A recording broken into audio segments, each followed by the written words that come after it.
everyone. Thank you, Juskewycz, here with another episode of Tee to Green with Daily Fantasy Winners. Here to talk to you about the AT&T Pebble Beach Pro-AM. First, a quick recap on the Waste Management Phoenix Open. A lot of you were pretty much geared into the Super Bowl last Sunday, as was I, of course. But while the Super Bowl was getting started, the Waste Management Phoenix Open came to a very exciting conclusion. There was a playoff that lasted 4 holes between Ricky Fowler and Hideki Matsuyama. If you happen to miss it, I highly recommend you go check out the finish of it. It was Matsuyama prevailing in the end. Ricky Fowler struggled on hole 17 down the stretch. We can definitely talk about the decision of Ricky Fowler hitting driver on 17 in the forum or on Twitter if you want to hit me up there. We're going to keep this just to the picks here per se, but that is a very interesting discussion I would love to have with anybody that's open for it. In any case, as far as our picks to go, we had 7 of our 9 guys make the cut, which is, it's all right. It's good. It's not great. We can definitely do better, but nevertheless, not that bad. We had 2 guys in the top 10. We had Danny Lee finishing 4th, which was very good. Unfortunately, he just didn't quite have enough juice at the end of the tank down the stretch. But we did have 5 guys in the top 25, so really not too bad as far as the picks go. In any case, and then I'm really shocked that David Lingworth didn't make the cut. That was he had 2 double bogeys in his last 5 holes on the back 9, including number 16, the stadium hole. So there was he had a couple little short game issues, which is extremely unusual for him. So a little bit unlucky there, in my opinion. So, but nevertheless, not too bad. But we'll see if we can do a little bit better this week. All right. So the AT&T Pebble Beach Pro-Am. This is a Pro-Am, so guess what? There are 3 different courses being used, and this is going to be a lot like the Career Builder Challenge, meaning the cut is after Saturday's round. Everyone is guaranteed 54 holes. The 3 different courses being used: Pebble Beach Golf Links, Spyglass Hill, and Monterey Peninsula Country Club. There will be 36 holes at Pebble Beach. There will be 18 at the other 2 courses. So, again, there'll be a huge field for this one. They'll be spread out over the 3 courses, Thursday, Friday, and Saturday. And then, of course, we will have Pebble Beach be the course for everyone that makes the cut on Sunday. Course details: Pebble Beach, par 72, 6,816 yards. Spyglass Hill, par 72, 6,858 yards, relatively similar in par and distance. Monterey Peninsula Country Club, 6,838 yards, also relatively the same in distance. However, it is a par 70. What does this mean as far as eagles go? Let's get into the thick of things here. On Pebble Beach, there are 4 par 5s. 3 of them are eagle holes.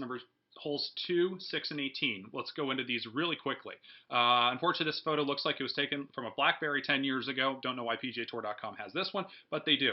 This hole is a par 5, and it's 502 yards. It is as simple as it looks. This hole actually plays as a par 4 when the Pebble Beach hosts the U.S. Open here. I don't know why they leave it here as a par 5, but hey, it's more exciting for us for daily fantasy players. Anyone can eagle this hole. There are a lot of eagles here. Simple as that. Let's move to hole number 6. This is par 5, 513 yards. Okay, this is definitely an eagle hole. Now, if you've ever seen Pebble Beach on TV, or you're even looking at this picture, yes, it looks like it's fairly uphill. I have actually been to Pebble Beach. I've never actually gone to play the course, but I was there for the 2010 U.S. Open. And I promise you, this upslope is still, even though it looks fairly uphill on television, it is a lot more uphill than it looks. It is a very steep climb. So this is a 100% blind shot. It is very difficult going up to the green. However, nevertheless, it is reachable by anybody in 2, and this is definitely an eagle possibility.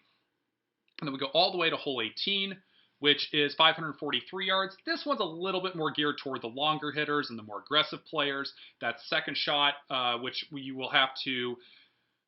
you don't have to necessarily carry it over the ocean. Sometimes, depending on the angle you come in, you do. But it is a small window to roll the ball up to the green, or if you're a much longer hitter, you can sometimes fly a utility club or long iron there, but you really have to rip two shots in there to be able to do that. So this hole, not quite as many eagles as the first 2 I showed, but there will be some here as well. Hole 14, there will be no eagles on this hole unless somebody holes out. Spyglass Hill, par 72, there will be 2 eagles on this course. Hole 7 and 11, there really isn't a big difference here, whether you're a longer hitter or a shorter hitter here. Monterey Peninsula, it is a par 70. However, there are 3 par 5s and 5 par 3s. That's just kind of an interesting little tidbit. With the 3 par 5s being there, the 1 eagle hole on that course is number 10. And again, that's not a hole really where it's not going to matter whether you're a longer hitter or a shorter hitter. It's funny how this works out with there being so many with a fair amount of eagle opportunities, but it's not going to matter really too much when it comes to driving distance. It's a little bit unusual. And if you be careful with your research on Monterey Peninsula Country Club, because if you go back, you're going to notice hole 16 is a par 5 in the past, and it's only 500 yards. That hole is a par 4 this year. That is one change. So it was a par 71 in past years. Now it's a par 70. So just one fewer hole for an eagle possibility, but that's just a little factoid. Okay, as far as details, more into the nuts and bolts of this course. Okay, so for all intents and purposes, Pebble Beach, it is out on the ocean. It's out on the cliffs up high next to the ocean. The course design is basically like it just runs up and down the coast. It's going out are the first 10 holes, and then the next 8 holes are coming back in. Well, I should say the first 10 are going out, 11's going up, and then 12 through 18 are straight back in with a little crisscross in the middle of the course. It's kind of like an infinity symbol. So I just say this because the course is more out in the open, and it can get windy there, and Pebble Beach is the course that is most affected by wind of the 3. So it's hard to predict wind when we're sitting here on Tuesday as I record this. So one thing you want to check at, just in case, is on Wednesday night when you're making your lineups, if there is a day that looks like it's going to be really windy or nasty weather, I would stay away from the players that are going to be teeing off at Pebble Beach that day. Now, my picks later on in this video there's not going to be any weather consideration, because of right now, the weather looks great all week. But as we know, weather can definitely change, and the timing of weather patterns can definitely have some variance to it, and as we get closer to the golf tournament. So keep that in mind. But if Pebble Beach, if there's some bad weather potentially looks like that's coming in on a certain day, I would try and stay away from the guys that are playing at Pebble that day. The other 2 courses, Spyglass Hill, Monterey Peninsula Country Club, these courses are a little bit interesting because they're kind of mixtures of strategy here a little bit. Spyglass, first 5 or 6 holes are along the ocean. All others are pretty much in the trees, and then the course is a lot more protected by bad conditions and bad weather. You're going to see a lot more of a premium on driving accuracy as opposed to driving distance. And then and you'll see a lot tighter fairways.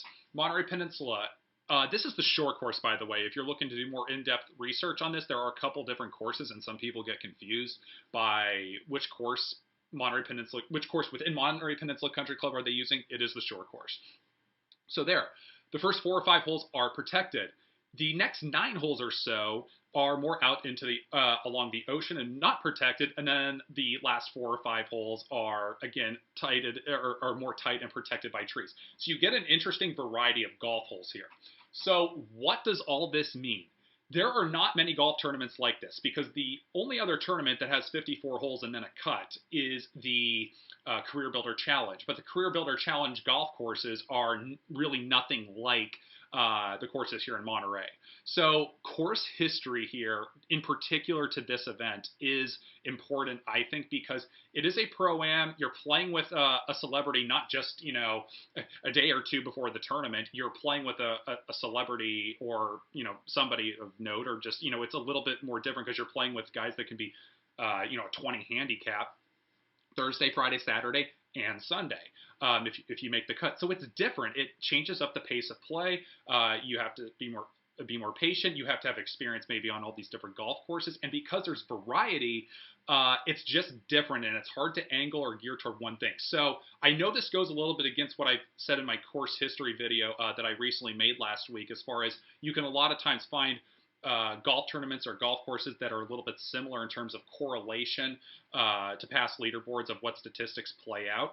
But in this case, in this tournament, this is contradicting that, because this is a kind of a unique situation here with 3 different golf courses and it being a Pro-Am. So keep that in mind. As far as what statistics you can look at, I'm looking for guys who are obviously playing well as of late, because that's always a good thing. But on top of that, who's driving the ball well and hitting fairways, who is leading the PGA Tour in greens and regulation, anything that has to do with proximity to the hole, basically any statistics that have to do with tee to green.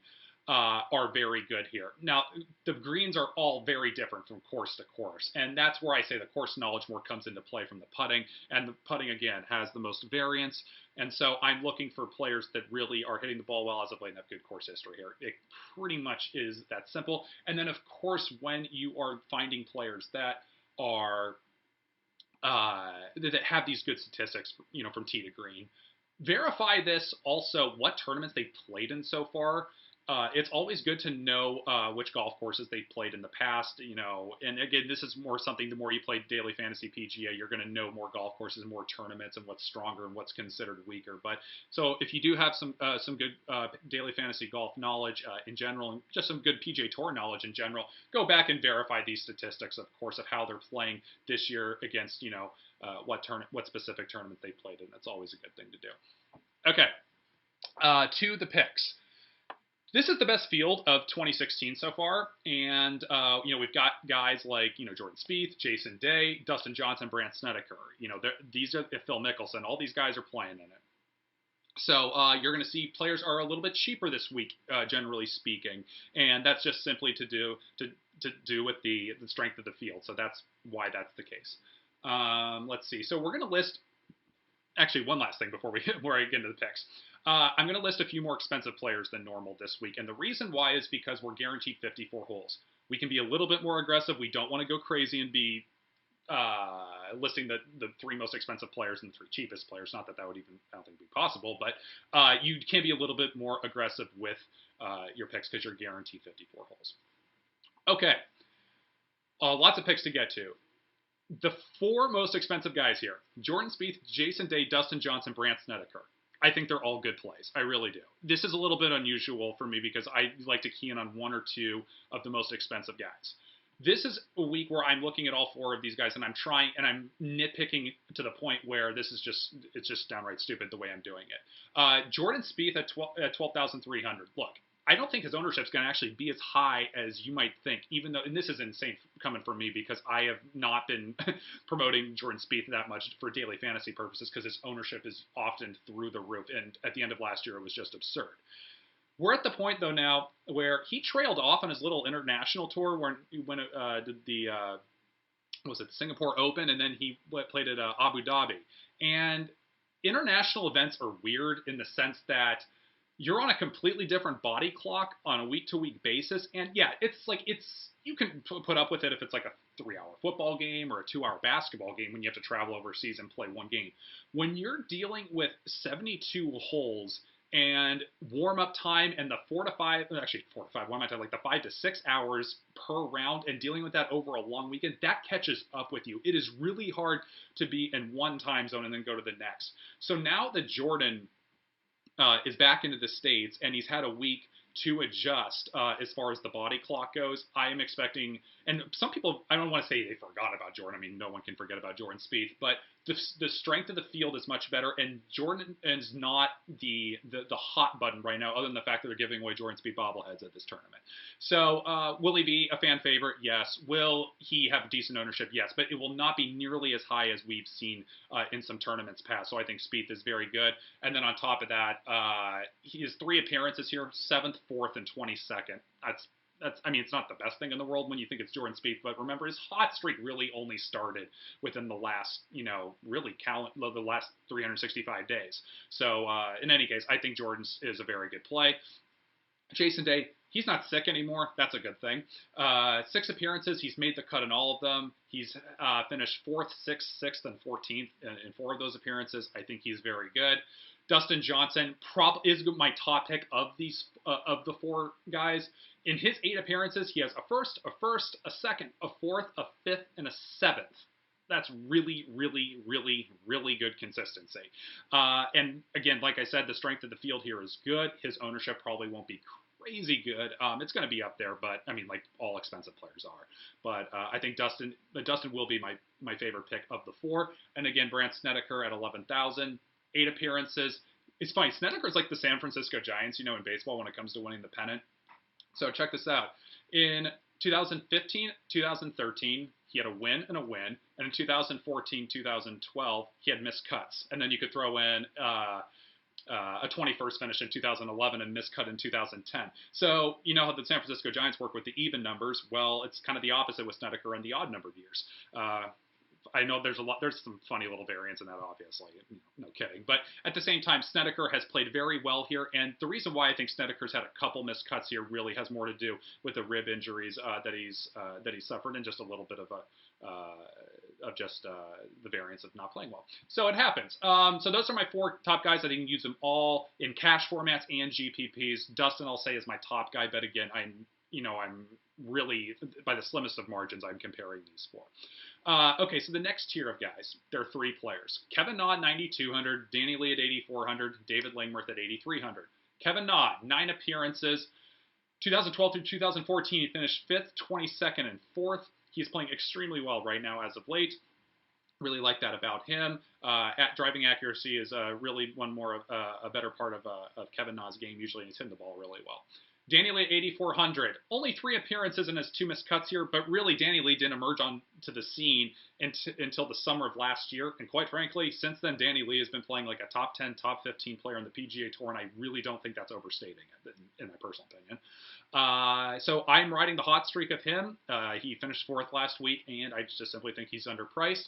David Lingworth at 8,300. Again, I'm looking the other way on those 2 double bogeys at the end of Friday's round last week. A lot of daily fantasy players, when somebody misses the cut, their ownership can drop a lot, as long as it's not like a huge superstar. And Lingworth, while playing pretty well in the last year, he's not a superstar. So I think Lingworth's ownership will be very reasonable here. And 8,300, I think he's too cheap. He's played really well this year outside of those couple double bogeys down the back 9 of Friday in Phoenix. Okay, so to the next level of guys, I'll name off several cheap players. These are all guys that either A, have a lot of experience here, have played well here in the past, have good statistics as far as tee to green so far this year. And then also they have good odds per dollar, and I'll touch base with you on that just before we wrap up here. My 5 guys: Hunter Mahan at 7,800, 12 appearances, 10 cuts made, 6 in the top 10. Mahan, not at his prime right now, but 7,800, great experience and good course history here. Love that. Kevin Chappell at 7,300. A lot of people last week are probably outraged at how he lost it at the very end of Friday's round and didn't end up making the cut. But very good statistics and has a pretty good course history here as well. Another Kevin Streelman, a very good California player. Good tee to green stats, very good odds per dollar. Lucas Glover at 6,900. Somebody we haven't heard of in a long time, who's historically hasn't been the greatest short range putter. And it's interesting if you look here. If you look at his course history, he's never made the cut here. He's played here 4 times and missed the cut all 4 times. However, he's only played in this event once since 2005, so I'm not really too concerned about that part of it. And he's been playing very well, actually, so far this season and even in the 2016 portion. And I'm willing to say that the good stats here prevail versus versus his weak course history here, even though it isn't much to go off of because he's only played here, like I said, once in the last 10 years. And then the last person, I really like this guy at this price. Greg Owen at 6,500. Playing very well, good stats, 10 appearances, 7 cuts made, and 3 top 10s here at the AT&T Pebble Beach Pro-AM, and those include a 3rd and a 4th place, so I don't think you can go wrong with that at all at 6,500. Okay, so very quick thing on odds per dollar. I'll just show it to you. Some people still ask me about this. This is on DailyFantasyWinners.com. It is under our Fantasy Tools tab right here at the top, PGA odds per dollar. Need to be a member here to view the page. Highly recommend you doing so. This simply just tells you how good someone's odds are relative to their salary. And so it's filtered by odds per dollar right now. So you can see that it's not completely filtered straight up by salary. And it's very minimal differences here as the more you scroll down here. And you guys can go check this out. You don't have to be a premium member. This is for just the basic membership here at DailyFantasyWinners.com. Sometimes you're going to find some interesting differences on who has good odds in Vegas versus the price range. And then sometimes we're splitting just little differences. So when I say there's good odds per dollar, you'll know what I mean when you go check out this tab. And that is updated every week, every Monday night or Tuesday morning, so to speak, depending what time zone you're in. And that is it for this week here on this episode of Tee to Green.